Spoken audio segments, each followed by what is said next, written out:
Bengaluru ಅಥಾರಿಟಿಲಿ national pulse polio ಪ್ರೋಗ್ರಾಮ್ನ 2025 ಇವತ್ತು ನಾನು 5 ಮಕ್ಕಳಿಗೆ ಪೋಲಿಯೋ ಡ್ರಾಪ್ಸ್ ಕೊಡೋ ಮುಖಾಂತರ ಪ್ರಾರಂಭ ಮಾಡಿದ್ದೇನೆ. ಎಲ್ಲ ರಾಜ್ಯದ ಎಲ್ಲ ಮಕ್ಕಳಲ್ಲಿ ನಾನು ವಿನಂತಿ ಮಾಡಿಕೊಳ್ತಾ ಇದ್ದೇನೆ, ರಾಜ್ಯದ ಬೆಂಗಳೂರು ನಗರ ಒಂದೇ ಅಲ್ಲ, ಎಲ್ಲರೂ ಕೂಡ ಈ ಪಲ್ಸ್ ಪೋಲಿಯೋ ಕಾರ್ಯಕ್ರಮದಲ್ಲಿ 21ರಿಂದ 24ನೇ ತಾರೀಕುವರೆಗೂ ನೀವು ಇದನ್ನು ಉಪಯೋಗಿಸ್ಕೊಳ್ಬೇಕು. ಹೆಲ್ತ್ ಈಸ್ ವೆಲ್ತ್, ಆರೋಗ್ಯನೇ ನಮ್ಮ ಆಸ್ತಿ ಅನ್ನೋದು ಕೂಡ ಎಲ್ಲರೂ ಕೂಡ ನಿಮಗೆಲ್ಲ ಅರ್ತಿದೆ. ಎಲ್ಲ ನನ್ನ ತಾಯಂದಿರಿಗೆ, ಮಕ್ಕಳ ತಂದೆದಿರಿಗೆ, ಎಲ್ಲರೂ ಕೂಡ ಕುಟುಂಬದವ್ರಿಗೆಲ್ಲರೂ ಕೂಡ ನಾನು ಮನವಿ ಮಾಡ್ಕೊಳ್ತಾ ಇದ್ದೇನೆ, ಈ ದಿನಾಂಕವನ್ನು ತಾವು ತಪ್ಪದೆ ತಾವು ಮಾಡ್ಕೊಳ್ಬೇಕು. ಮಕ್ಕಳ ರಕ್ಷಣೆ ಭಾಳ ಮುಖ್ಯ. ಇವತ್ತು ಒಟ್ಟು ಬೆಂಗಳೂರು ನಗರದಲ್ಲಿ ಸುಮಾರು 28,38,000 ಮನೆಗಳಿದೆ, 822 ಮನೆಗಳಿದೆ. ಆ ಎಲ್ಲ ಮನೆಗಳು ಕೂಡ ಪ್ರತಿ ಮನೆಗೂ ಭೇಟಿ ಕೊಡುವಂಥ ಕಾರ್ಯಕ್ರಮ ನಮ್ಮ ಸಿಬ್ಬಂದಿಯವರು, ಆರೋಗ್ಯ ಇಲಾಖೆಗೆ ಸಂಬಂಧಪಟ್ಟಂಥ ಸಿಬ್ಬಂದಿಯವರು ಕೂಡ ಇದನ್ನು ಮಾಡ್ತಾಯಿದ್ದಾರೆ. ಒಟ್ಟು 11,34,34,588 ಮಕ್ಕಳು ಇದ್ದಾರೆ ಅಂತ ಈಗಾಗಲೇ ನಮಗೆ ದಾಖಲೆ ಇದೆ. ಸೊ ಇಷ್ಟು ಕೂಡ ಇದನ್ನು ಸರಿಯಾದ ರೀತಿಯಲ್ಲಿ ಉಪಯೋಗಿಸ್ಕೊಳ್ಬೇಕು, ಆರೋಗ್ಯವನ್ನು ಕಾಪಾಡಬೇಕು. ಏಕೆಂದರೆ ಪಲ್ಸು ಸರಿಯಾದ ವಯಸ್ಸಿನಲ್ಲಿ ತೆಗೆದುಕೊಳ್ಳಿಲ್ಲ ಅಂದರೆ ಯಾವ ರೀತಿ ತೊಂದರೆ ಆಗ್ತಿದೆ ಅಂತೇಳಿ ತಾವೆಲ್ಲ ಮಾಡಿದ್ದೀವಿ. ಒಟ್ಟು 460 ಮೊಬೈಲ್ ಟೀಮ್ಗಳು ಕೂಡ ಇದು ಸಂಚಾರ ಮಾಡ್ತಾ ಇರ್ತದೆ. 601 ಟ್ರಾನ್ಸಿಟ್ ಟೀಮು, ಒಟ್ಟು 3,391 ಬೂತ್ ಬೆಂಗಳೂರು ನಗರದಲ್ಲೇ ನಾವು ಇದಕ್ಕೆ ನಿಗದಿ ಮಾಡ್ತೀವಿ. ಇಡೀ ದೇಶದಲ್ಲಿ ಅತಿ ಹೆಚ್ಚು ಟೀಮನ್ನು ನಾವು ಇಲ್ಲಿ ಬೆಂಗಳೂರು ನಗರದಲ್ಲಿ ಇಟ್ಟಿದ್ದೇವೆ. ಈ ದೃಷ್ಟಿಯಿಂದ ತಾವೆಲ್ಲರೂ ಕೂಡ ಉಪಯೋಗಿಸ್ಕೊಳ್ಬೇಕು ಅಂತೇಳಿ ನಾನು ಸರ್ಕಾರದ ಪರವಾಗಿ ನಾನು ಮನವಿ ಮಾಡ್ತೇನೆ.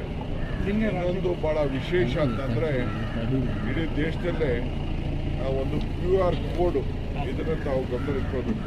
ಈ QR ಕೋಡು ನಾನು ಇದನ್ನು ನನ್ನ ಏನು ಒಂದು ಪ್ರೆಸ್ ರಿಲೀಸಲ್ಲಿ ಕೂಡ ನಾನು ಇದನ್ನು ತೋರಿಸ್ತೇನೆ. ಈ QR ಕೋಡು ನೀವು ಸ್ಕ್ಯಾನ್ ಮಾಡಿಕೊಂಡ್ರೆ ನಿಯರೆಸ್ಟ್ ಬೂತ್ ಯಾವುದು ಅಂತ ನಿಮಗೆ ಗೊತ್ತಾಗ್ತದೆ. ನಿಯರೆಸ್ಟ್ ಯಾವುದು ಹತ್ತಿರವಾದಂಥ ಬೂತ್ ಯಾವುದು ಅಂತ ನಿಮಗೆ ಗೊತ್ತಾಗ್ತದೆ. ಇದಕ್ಕೆ ಹೋಗಿ ತಾವು ಇಲ್ಲ ಫೋನಾರು ಮಾಡ್ಬೋದು, ಇಲ್ಲ ಕರಿಬೋದು, ತಾವೇ ಹೋಗಿ ಭೇಟಿ ಮಾಡಿ ನಿಮ್ಮ ಮಕ್ಕಳಿಗೆ ಪಲ್ಸ್ ಪೋಲಿಯೋನ ಹಾಕಿಸ್ಬೇಕು ಅಂತೇಳಿ ನಾನು ತಮಗೆ ಮನವಿ ಮಾಡಿಕೊಡ್ತಾ ಇದ್ದೇನೆ. ಆಮೇಲೆ ಮೈಗ್ರೆಂಟ್ ಪಾಪ್ಯುಲೇಷನ್ ಕೂಡ 1,61,000 ಅಷ್ಟು ಮೈಗ್ರೆಂಟ್ ಪಾಪ್ಯುಲೇಷನ್ಸ್ ಇರೋದು ನಮ್ಮ ದಾಖಲೆಗೆ ಬಂದಿದೆ. 1,369 ಸ್ಲಮ್ಗಳಲ್ಲೂ ಕೂಡ ಈ ಕಾರ್ಯಕ್ರಮವನ್ನು ನಾವು ನಿಗದಿ ಮಾಡಿದ್ದೇವೆ.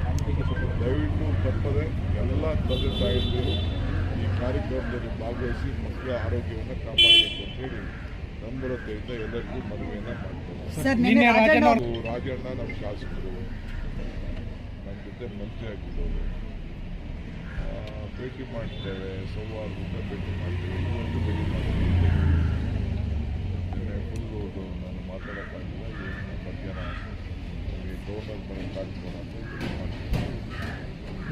ರಾಜಕೀಯ ಬೆಂಬಲ ಯಾಕೆಂದರೆ ಕೊಲೀಗ್ಸ್, ಒಂದು ಪಾರ್ಟಿಯವರು, ನಮ್ಮ ಸರ್ಕಾರದಲ್ಲಿ ಕೆಲಸ ಮಾಡಿರೋರು, ಪಾರ್ಟಿ ಕೆಲಸ ಮಾಡಿರೋರು, ನಮಗೂ ಯಾರಿಗೇನು ನನಗೆ ಯಾರ ಬಗ್ಗೆನೂ ಏನು ಭಿನ್ನಾಭಿಪ್ರಾಯ ಇಲ್ಲ.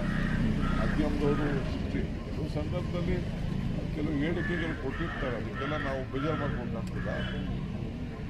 ಅಣ್ಣ ತಮ್ಮದಿರೇ ಜಗಳ ಆಡ್ತಾರಂತೆ, ನಮ್ದು ಯಾವ ಜಗಳ? ನಾನಂತೂ ಯಾರ ಮೇಲೂ ಜಗಳ ಆಡೋಕ್ಕೂ ಹೋಗಿಲ್ಲ. ಯಾವ ವಿಚಾರಕ್ಕೂ ನಾನು ಇವತ್ತವರೆಗೂ ಒಬ್ಬರು ಸ್ಟೇಟ್ಮೆಂಟ್ ಮಾಡ್ತೀನಿ. ನನ್ನ ರೆಕಾರ್ಡ್ ನೀವು ತೆಗೆದು ನೋಡಿ. ವಿರೋಧ ಪಾರ್ಟಿಯವ್ರ ಮೇಲೆ ಅವ್ರೇನಾದ್ರು ಸ್ಟೇಟ್ಮೆಂಟ್ ಮಾಡಿದ್ರೆ ಅವರು ಉತ್ತರ ಕೊಟ್ಟಿರ್ತೀನಿ ಹೊರತು ನಾನು ಯಾರ ಮೇಲೂ ನಾನು ಕೊಡೋಕ್ಕೆ ಯಾವ್ದಾದ್ರು ಒಬ್ಬರ ಮೇಲೆ ನಾನು ಹೋಗಿರೋದು ಯಾವ್ದಾದ್ರು ಒಂದು ತೋರಿಸಿ.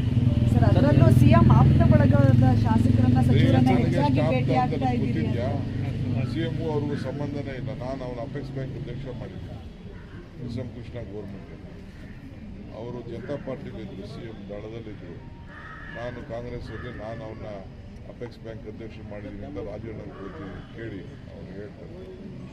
ಈಗ ಸಿ ಎಂ ಅವ್ರಿಗೆ ಆಪ್ತೆ ಅಂತದ್ದು, ನನಗೂ ಆಪ್ತಾರೆ, ಯಾರು ಆಪ್ತಿಲ್ಲ, ನಾನು ಸಿ ಎಂ ಆಪ್ತಾರಲ್ವ, ನಾವಿಬ್ಬರು ಬ್ರದರ್ಸ್ ಥರ ಇಷ್ಟು ಕೆಲಸ ಮಾಡ್ತಾರಲ್ವ. ಈ ಥರ ಯಾವ್ದಾದ್ರು ಒಂದು ಇಶ್ಯೂ ಗೌರ್ಮೆಂಟಲ್ಲಿ ಲಾಸ್ಟ್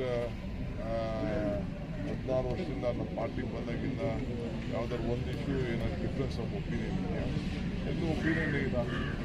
ನೀವು ಮಾಧ್ಯಮ ಸೃಷ್ಟಿ ಮಾಡ್ತಾ ಇದ್ದೀರಿ, ಬೇರೆ ವಿರೋಧ ಮಾಡ್ಕೊಂಡು ಸೃಷ್ಟಿ ಮಾಡ್ತಾ ಇದ್ದೀರಿ. ನಿಮ್ಗೆ ಆಹಾರ ಬೇಕು, ಅದಕ್ಕೆ ಮಾಡ್ಕೊಳ್ತಾ ಇದ್ದೀರಿ. Sir, we are Sudarshan Kharge ಅವರಿಗೆ ಎಲ್ಲಾನು ಗೊಂದಲ ಬಗೆಹರಿಸಿರೋದು ಇಲ್ಲ ನನ್ನ ಪ್ರಕಾರ. ಬಟ್ ಹೈಕಮಾಂಡ್ ಒಂದು ಹೇಳಬೇಕಾಗುತ್ತಲ್ಲ. ಪರಮೇಶ್ವರ್ ಅವರು ಕೂಡ ಅದೇ ಮಾತನ್ನ ಹೇಳ್ತಾ ಇದ್ದಾರೆ ಸರ್, ಹೈಕಮಾಂಡ್ ಎಲ್ಲ ತಿಳಿ ಮಾಡ್ಬೇಕಿತ್ತಲ್ಲ. ಅವ್ರು ಮಾತಾಡಿರೋರು, ಅವ್ರು ಸ್ಪೋಕ್ಸ್ ಮೆನ್, ಅವ್ರಿಗೆ ಅವರೆಲ್ಲ ಮಾಡೋ ಲೇಡೀಸು ಅವರೇ ಉತ್ತರ ಕೊಟ್ಕೊಳ್ತಾರೆ. ನಾನು ಯಾರು ಅಲ್ಲ, ಬಜೆಟ್ ಒಳಗಡೆ ಗೊಂದಲ ಬಗೆಹರಿದ್ರೆ ಒಳ್ಳೇದಾಗುತ್ತೆ ಅಂತ ಸರ್. ಇಲ್ಲ ಬಜೆಟ್ ಘೋಷಣೆ ಮಾಡಿದ್ರು ಕೂಡ ಜನರಿಗೆ ತಲುಪಲ್ಲ ಈ ಗೊಂದಲದ ನಡುವೆ ಅಂತ. ಗೊಂದಲ ಯಾಕೆ ಮಾಡ್ಕೊಬೇಕು? ಎಲ್ಲಿದೆ ಗೊಂದಲ? ನೀವು ಮಾಧ್ಯಮ ಸೃಷ್ಟಿ ಮಾಡ್ತಾ ಇದ್ದೀರಿ ಅಷ್ಟೇ, BJP ಸೃಷ್ಟಿ ಮಾಡ್ತಾ ಇದ್ದಾರೆ ಅಷ್ಟೇ. ಅವ್ರಿಗೇನು ಇಲ್ವಲ್ಲ, ಅವ್ರ ಪಾರ್ಟಿಗೆ ಬೇಕಾದಷ್ಟು ಸ್ವಾತಂತ್ರ್ಯ ಇದೆ, ಮಾಡ್ತಾ ಇದ್ದಾರೆ. ನಿಮ್ಗೆ ನ್ಯೂಸ್ ಬೇಕು, ದಿನ ನಮ್ಗೆ ತೋರಿಸ್ತಾ ಇದ್ದಾರೆ. ಈಗ ಡೆಲ್ಲಿಗೆ ಸರ್ ನಾಡಿದ್ದು ನಾನು ನಾಳೆ ಹೋಗ್ತಾ ಇದ್ದೀನಿ. ನಮ್ಮದು ನೀರಾವರಿ ಇಂಟರ್ಲಿಂಕ್ ನೀರಾವರಿದಿದೆ. ನಾನು ಅರ್ಬನ್ ಡೆವಲಪ್ಮೆಂಟ್ ಮಿನಿಸ್ಟ್ರಿಗೂ ಟೈಮ್ ಕೇಳಿದ್ದೀನಿ, ನಮ್ಮ ಫಾರೆಸ್ಟ್ ಮಿನಿಸ್ಟ್ರಿಗೂ ಟೈಮ್ ಕೇಳಿದ್ದೀನಿ. ಮಾದಾಯಿದು ಆಮೇಲೆ ನಮ್ಮ ಎತ್ತಿನೋಳೆ ಪ್ರಾಜೆಕ್ಟು ಎರಡರಲ್ಲಿ ಒಂದು ತೀರ್ಮಾನ ಆಗಬೇಕು. ಕೆಲಸ ಮಾಡಿಸ್ಬಿಡ್ತೀನಿ ನಾನು ಫಾರೆಸ್ಟ್ ಅವ್ರು. ಏನು ಮಾಡಿ, ಯಾಕೆಂದರೆ ನಾನು ಎಷ್ಟು ದಿನ ವೆಯ್ಟ್ ಮಾಡೋಕ್ಕೆ. ನೀರನ್ನ ತುಮಕೂರವರೆಗೂ ತರಲಿಲ್ಲ ಅಂದರೆ ಇನ್ನು ಜನ ಹೊಡಿತಾರೆ ನನಗೆ. ಕೋಲಾರವರೆಗೂ ಮೇಕೆದಾಟು ಅದಕ್ಕೆಲ್ಲ ಪ್ರಿಪ್ರೇಷನ್ ಮಾಡ್ತಾ ಇದ್ದೀವಿ. ಈಗ ಕರೆಕ್ಟಾಗಿ ನಾವು ಫೈಲ್ ಮಾಡಬೇಕಲ್ಲ ಮೇಕೆದಾಟಿಗೆ.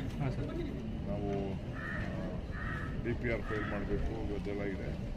ಅದು ಅವ್ರ ಗಮನಕ್ಕೆ ತರ್ತೀವಿ ನಾವು. ಮಹದಾಯಿ ಸರ್, ಅದಕ್ಕೆ ನಾನು ಫಾರೆಸ್ಟ್ ಮಿನಿಸ್ಟರ್ ಭೇಟಿ ಮಾಡ್ತೇನೆ. ಮಾದಾಯಿ ಎತ್ತಿ ನೋಡೇನೆ ಮೇಜರ್ ಮಾದಾಯಿ ಫಾರೆಸ್ಟ್ ಮಿನಿಸ್ಟರ್ಗೆ ಟೈಮ್ ಕೇಳ್ತೀನಿ. ಇವ್ರಿಗೂ ಕೂಡ ಸೆಂಟ್ರಲ್ UD ಮಿನಿಸ್ಟರ್ಗೆ 50% ಕಂಪಲ್ಸರಿ ಮಾಡಬೇಕು ಅಂತ, ಮೆಟ್ರೋ ಇವರಿಗೆಲ್ಲ 50% ಮಾಡಲೇಬೇಕು ಅಂತ ನಾನು ಒತ್ತಾಯ ಮಾಡ್ತೇನೆ. ರಾಹುಲ್ ಗಾಂಧಿ ಅವರು 50% ಇಸ್ ವೆರಿ ಮಚ್ ಇಂಪಾರ್ಟೆಂಟ್. ಈಗ ನಾವು ಮೊದಲು 50-50 ಅಂತ ಹೇಳಿದ್ರು. ಅದಕ್ಕೆ ನಾನು ಅವ್ರಿಗೆ ಹೇಳಿದ್ದೀನಿ 50% ಮಾಡಬೇಕು. ನೀವು ಬರೀ 12-13% ಕೊಟ್ಟು ಸಾಲದು. ಯಾಕೆಂದರೆ ನಾವು ಭಾಳ ದೊಡ್ಡ ಪ್ರಾಜೆಕ್ಟ್ಗಳು ತೊಗೊಳ್ತಾ ಇದ್ದೀವಲ್ಲ ಮೆಟ್ರೋಲಿ, ನಾವು ಮುಗಿಸ್ಬೇಕು. ಡಬಲ್ ಡಕ್ಕರ್ ಟ್ರೈನ್ ಕೊಡ್ತಾ ಇದ್ದೀವಿ, ಇವೆಲ್ಲ ಇದೆಯಲ್ಲ. ಸೊ ಆಮೇಲೆ ಹೊಸ ಲೈನ್ಸ್ ಎಲ್ಲ ಎಕ್ಸ್ಪ್ಯಾಂಡ್ ಮಾಡಬೇಕು. ನಾವು ಹೊಸಕೋಟೆ ಹೋಗ್ಬೇಕು, ಈ ಕಡೆ ಬಿಡದಿ ಹೋಗ್ಬೇಕು, ನೆಲಮಂಗಲ ಹೋಗ್ಬೇಕು, ಈ ಕಡೆ ತಾವರೆಕೆರೆ ಹೋಗ್ಬೇಕು. ಭಾಳ ಟ್ರಾಫಿಕ್ಕು ಭಾಳ ಜಾಮ್ ಆಗ್ತಾ ಇದೆ. ಆ ದೃಷ್ಟಿಯಿಂದ ಈಗ ಆಮೇಲೆ ನಾಳೆ ನಾನು ಕೆಲವು ಕೆಲಸಗಳನ್ನ ORR ಆ ಕಡೆ ಎಲ್ಲ ಕೆಲವು ಕೆಲಸಗಳು ಮಾಡಿಸ್ತಾ ಇದ್ದಾರೆ ಕಾರ್ಪೊರೇಷನ್ ಅವರು. ಅದನ್ನು ವಿಸಿಟ್ ಮಾಡ್ತೀನಿ. ಬೆಳಿಗ್ಗೆ ಮೆಟ್ರೋ ಕೂಡ, ಮೆಟ್ರೋ BMRC ರಿವ್ಯೂ ಮಾಡ್ತೀವಿ. ನಾನಾ ರಸ್ತೆಗಳು ಕೆಲವೆಲ್ಲ ಆಗ್ತಾ ಇದೆ. ಸೊ ಏನೇನಾಗಿದೆ ಅಂತ ಕೆಲವೆಲ್ಲ ರಿವ್ಯೂ ಮಾಡೋದು. ಸರ್, ಭಾಳ ಸಮಾಧಾನವಾಗಿದ್ದೀರಿ ಸರ್. ಆ ಕಾನ್ಫಿಡೆನ್ಸ್ ಏನು ದೇವರ ಕಾನ್ಫಿಡೆನ್ಸ್, ಹೈಕಮಾಂಡ್ನ ಕಾನ್ಫಿಡೆನ್ಸ್ ಅಂದರೆ ನೀವೇ ನನ್ನ ಕಾನ್ಫಿಡೆನ್ಸ್. ನಮ್ಮನ್ನೇ ವಿವಾದ ಸೃಷ್ಟಿ ಮಾಡ್ತಿದ್ದೀರಾ ಅಂತೀರಾ ನೀವು, ನಮ್ಮನ್ನೇ ಕಾನ್ಫಿಡೆನ್ಸ್ ಅಂತಿರಲ್ಲ ಸರ್. ಸುಮ್ಮನೆ ಅನವಶ್ಯಕವಾದಂಥ ಪಬ್ಲಿಸಿಟಿ ಕೊಡ್ತಾರೆ. ಅವಶ್ಯಕತೆ ಇದೆ, ಅದರಿಂದ ನಿಮ್ಮ ಕಾನ್ಫಿಡೆನ್ಸ್ ಬರ್ತಾ ಇತ್ತಾ ಸರ್? ಕಾನ್ಫಿಡೆನ್ಸ್ ಏನು ರೀ, ನನ್ನ ಜನ ಆಶೀರ್ವಾದ ಮಾಡೋದು ಕಾನ್ಫಿಡೆನ್ಸ್. ಆದರೂ ಸರ್, ಹೈಕಮಾಂಡಿಂದ ಫೋನ್ ಬರೋದಕ್ಕಿಂತ ಮುಂಚೆ ಇದ್ದ ಕಾನ್ಫಿಡೆನ್ಸ್, ಈಗಿರೋ ಕಾನ್ಫಿಡೆನ್ಸ್, ನಿಮ್ಮ ಖುಷಿಗೂ ಈಗ 2 ನಿಮಿಷದಲ್ಲಿ ಮಾತಾಡಿದೆ ಹೈಕಮಾಂಡ್ ಅದು. ಯಾವುದೋ ವಿಚಾರ ವೇಕೆನ್ಸಿ ಅದಕ್ಕೆ ಬಿ ಫಾರ್ಮ್ ಕೊಡ್ಬೇಕು. ನಾನು 4 ಜನಕ್ಕೆ ಅನೌನ್ಸ್ ಮಾಡಿ ಅಂತ ಜಸ್ಟ್ 5 ನಿಮಿಷ ಮಾಡಿ.